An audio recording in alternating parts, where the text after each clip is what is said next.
अखिलेश यादव का एक बार फिर से पाकिस्तान प्रेम सामने आया है।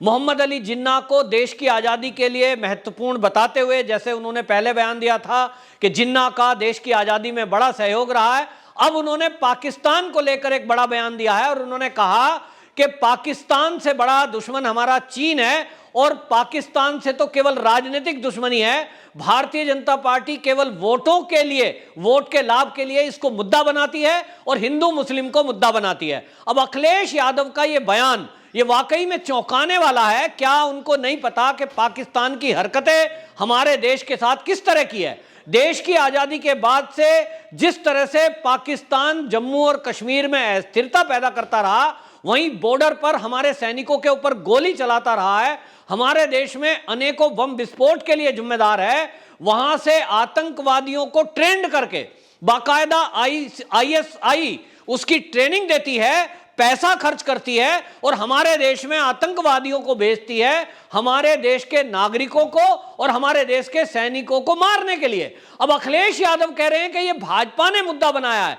इस पर आपको बताएं, भारतीय जनता पार्टी के प्रवक्ता संबित पात्रा ने बाकायदा प्रेस कॉन्फ्रेंस करके आपत्ति दर्ज कराई और उन्होंने कहा कि ये जो अखिलेश यादव हैं, असल में ये चुनाव में खुद बौखला गए हैं अपनी हार देखकर। कभी इनको जिन्ना प्रेम याद आ रहा है, अब इनको पाकिस्तान अच्छा लगने लगा है और ये कह रहे हैं कि पाकिस्तान हमारे देश का दुश्मन नहीं है।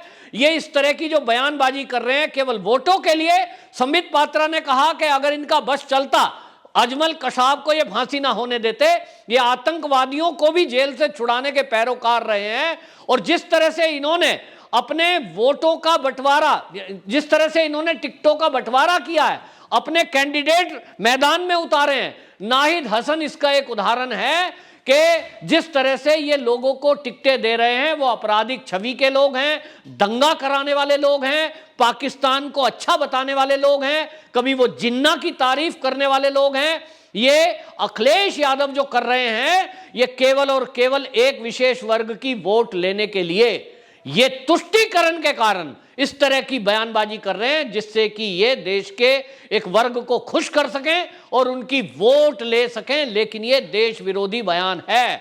यदि आप ऐसे किसी देश की तारीफ करते हैं, उसको ये कहते हैं ये हमारे देश का दुश्मन नहीं है, जिस देश की वजह से हमारे देश में अभी तक हजारों लोग मारे जा चुके हैं, हजारों हमारे सैनिकों को मारा जा चुका है, वो शहीद हुए हैं, ऐसे में ये कहना कि वो देश तो हमारा दुश्मन नहीं है, ये किस तरह की बयानबाजी है? अखिलेश यादव को क्या देश की राजनीति नहीं पता? लेकिन आपको बताएं, ये समाजवादी पार्टी का जो ये बयान है, ये पहली बार इस तरह का चौंकाने वाला बयान नहीं है।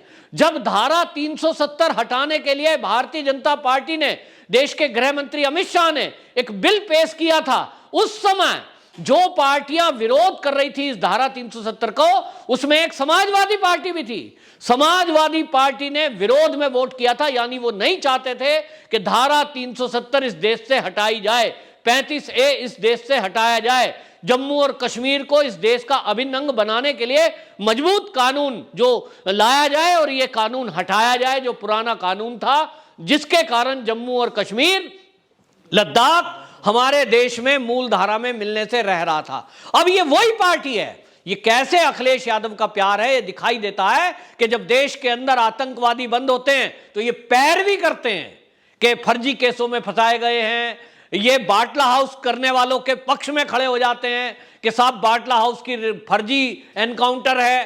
तो ये अखिलेश यादव की सोच को बता रहा है।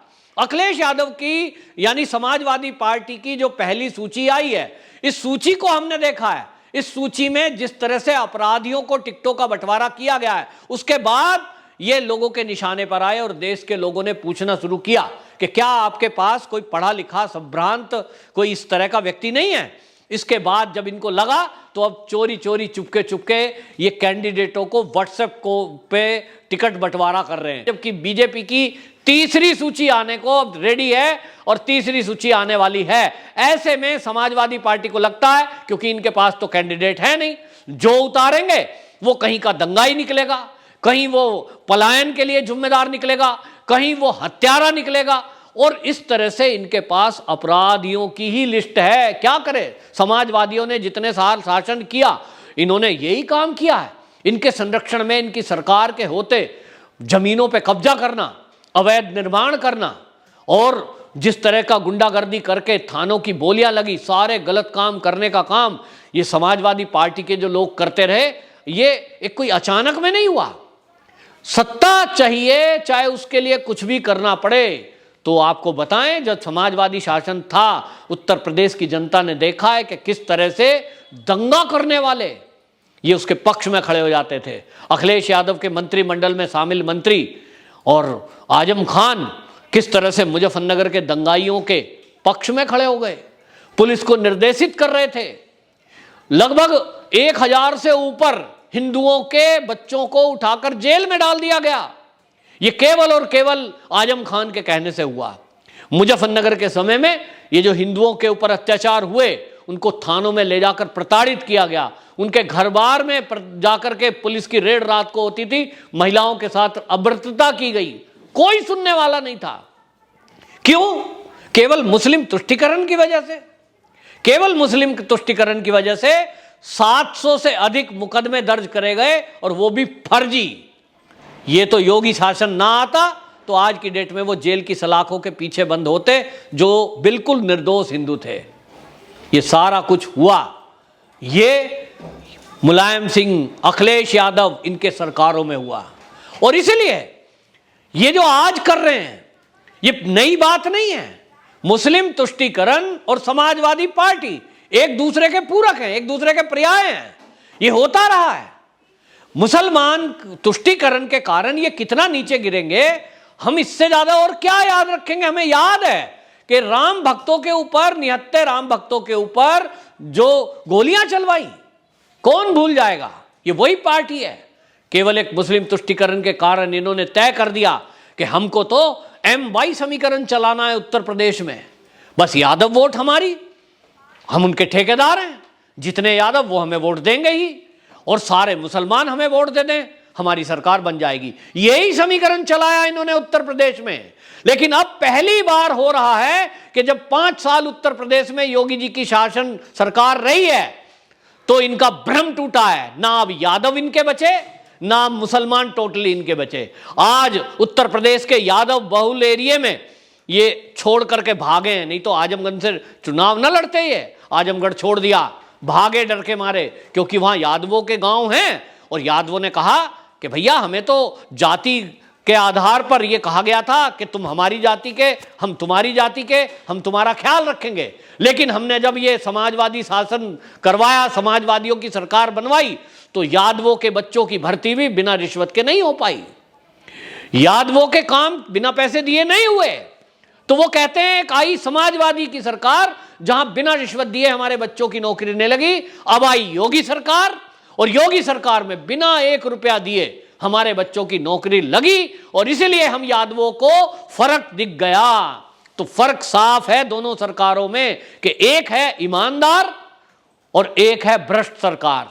तो योगी जी का जैसा नारा है, काम दमदार सोच ईमानदार, और इसीलिए यादव उत्तर प्रदेश का अब अखिलेश यादव को अपना ठेकेदार नहीं मानकर वो भारतीय जनता पार्टी की तरफ शिफ्ट हो रहा है। इसी तरह उत्तर प्रदेश का मुस्लिम, वो भी ये सोच रहा है कि जिस अखिलेश यादव को हमने सोचा कि ये हमारी पार्टी है, इसको वोट दी, इसको जिताया भारी मतों से, इसने मुसलमानों के लिए क्या किया। उत्तर प्रदेश का गरीब मुसलमान गरीब ही रहा। उत्तर प्रदेश का गरीब मुसलमान शोषित ही रहा। वो पिंचर लगाने की दुकान है उनकी, वही है। लेकिन आज योगी सरकार आई, योगी सरकार ने स्वयं रोजगार के लिए, उनको आगे बढ़ाने के लिए सहकारी बैंकों से लोन दिलाया, स्वयं सहायता समूह खड़े किए, महीने में 2 बार राशन दिया। तो उत्तर प्रदेश का मुसलमान कहता है कि हमें तो योगी बाबा ने सब कुछ दिया। अगर मकान मिल रहे थे हिंदू को, तो वो मुस्लिम को भी मिला। फ्री में मकान मिल रहे हैं, शौचालय मिल रहे हैं, उज्ज्वला गैस मिल रही है, बीमा योजना मिल रही है, 2 महीने में 2 बार अनाज मिल रहा है, और 24 घंटे बिजली मिल रही है। गांव में 20 घंटे बिजली मिल रही है। गुंडागर्दी खत्म हो गई है। तो इसका लाभ मुसलमान को भी मिल रहा है, हिंदू को भी मिल रहा है। वो कहते हैं इन्होंने हमें डराया था कि भाजपा आ जाएगी तो मुसलमानों को तो मार खाएगी। मतलब हमें इतना डराया गया कि ये यहां से पाकिस्तान भेज देंगे, ये यहां से भगा देंगे, और योगी बाबा तो पक्षपात करते हैं, लेकिन हमने देखा कि जब योगी जी ने 5 साल शासन चलाया, केवल गुंडे, बदमाश, गैंगस्टर, अपराधी, उनके ऊपर कार्रवाई हुई। जिन्होंने लोगों की जमीन कब्जाई थी उनके ऊपर बुलडोजर चला। शरीफ आदमी, आज ईमानदार आदमी उत्तर प्रदेश का अपने आप को सुरक्षित महसूस करता है, उसमें हिंदू हो या मुसलमान। और इसलिए आपको बताएं, ये पहली बार होगा उत्तर प्रदेश की राजनीति जहां दलगत ये जातिगत राजनीति पर आधारित माना जाता है उत्तर प्रदेश को, ये उत्तर प्रदेश की राजनीति में पहली बार होने जा रहा है। योगी आदित्यनाथ उत्तर प्रदेश के सारे मिथक तोड़ने जा रहे हैं। ये पहली बार उत्तर प्रदेश देखेगा कि मुसलमान खुलकर भारतीय जनता पार्टी को वोट देगा। बोलने लगा है, ऑन कैमरा बोलते हैं लोग, कहते हैं जी देंगे। और तो और आपको बता दूं, जहां से अखिलेश यादव खुद चुनाव लड़ रहे हैं विधानसभा के, वहां का मुसलमान कह रहा है कि भाई अपना मैनपुरी में लड़ते, यहां से आए हो ना, यहां नहीं दाल गलेगी, यहां तो हम भाजपा को वोट देंगे। हालांकि समाजवादी को भी वोट पड़ेगा, लेकिन जो मैं कह रहा हूं, इतिहास में उत्तर प्रदेश की राजनीति में पहली बार होने जा रहा है कि मुसलमान बड़ी संख्या में भारतीय जनता पार्टी को, योगी आदित्यनाथ जी को वोट करने जा रहा है। और इसी तरह यादव जो एक मुश्त वोट, इनका एक अहंकार था कि हम यादव हैं, यादव वोट हमारी है, वो भी पहली बार देने जा रहा है। और इसीलिए अखिलेश यादव बौखला गए। उनको लगता है कि मुस्लिम वोट उनसे खिसकता जा रहा है, तो उनको लगता है कि पाकिस्तान, जिन्ना, आतंकवादियों का फेवर लेकर शायद कहीं वो मुसलमानों को ये मैसेज दें कि मैं तो तुम्हारा हूं। लेकिन अब इस देश का मुस्लिम जागृत हो चुका है। पाकिस्तान से प्रेम इस देश का मुसलमान नहीं करता। यह बात अलग है कि अखिलेश यादव का प्रेम अभी भी जिंदा है जिन्ना के लिए और पाकिस्तान के लिए। इसके लिए उत्तर प्रदेश की जनता उनको माफ नहीं करेगी। वंदे मातरम।